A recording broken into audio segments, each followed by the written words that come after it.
I am an attorney. I'm barred in the state of Maryland and the only one on the council right now. And so one of the things that's been particularly challenging for me is the litigation. And when we considered this last time, last year pre-pandemic, there were several cases that we were party to that were pending. Several of those have been resolved, some of which partially in favor, partially in not. There is a current lawsuit that is before the DC Circuit of the Court of Appeals, federal court. So one of the highest, some consider the second highest court in the land. It appeals directly to the Supreme Court. That is challenging directly the FCC's 5G radio frequency guidelines. The oral arguments in this case were heard in January. There is an imminent ruling pending from this, again, the second highest court in the land. Two Obama-appointed federal judges in the oral arguments, which is often common, raised significant concerns with the fact that the FCC has not updated their safety guidelines since 1996.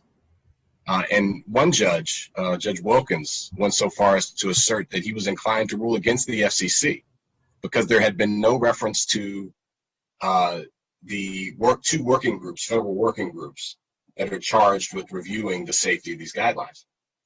So I just want to ask Ms. Nadeau, what are the plaintiffs asking for as far as relief in this case?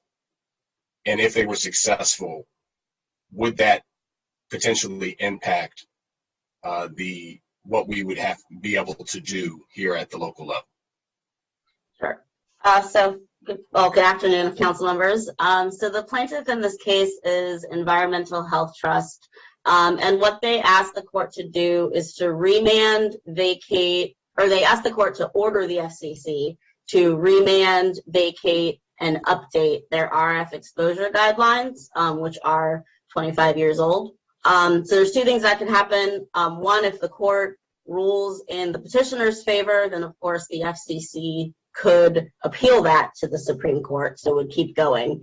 But the other thing that could happen is the FCC would have to re-examine its RF standards, which would of course slow down the 2018 FCC order. I can't say for sure if that means the order itself, like in full, would be repealed. But if the court does remand, vacate, and order them to update their standards, they would have to do so. I appreciate it. But that's a possibility. It is a possibility that the 2018 order, which we are presumably acting upon because we fear litigation, could be rescinded or could be put on hold while the guidelines are updated. That is a potential outcome. It's a potential outcome, although I will say the order itself is pretty long, so they might only, they could only pause like that part, but still encourage deployment. It would depend exactly what the court order said as well. Got it. Thank you. I appreciate that.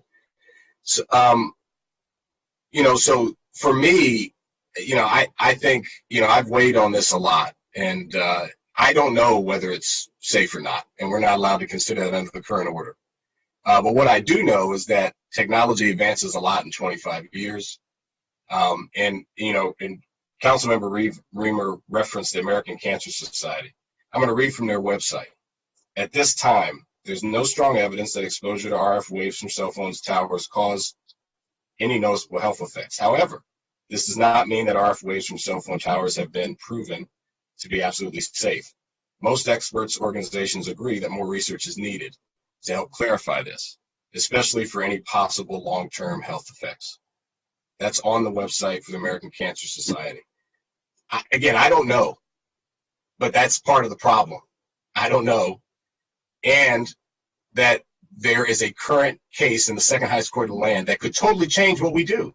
And I voted in committee to move this forward because I think we needed to have a full council discussion about it. And we will need to do 5G, and wireless technology will advance, and it will happen at some point. And it already has happened. We have 5G in commercial centers. We have in our municipalities, there's some deployment. There will be technological advance, and it should happen.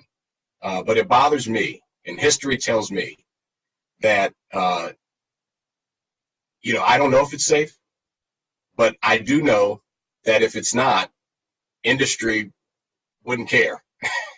I know that. And so I think taking a step to allow the court to decide, which could happen imminently in the month of August, is a prudent step. If they uphold the order, I'll be the first one to vote for it the next day, because we got to move forward and we have to remain competitive. There are advantages. I hope that they update the guidelines. And so for that reason, I can in good conscience support the final DTA today. Thank you.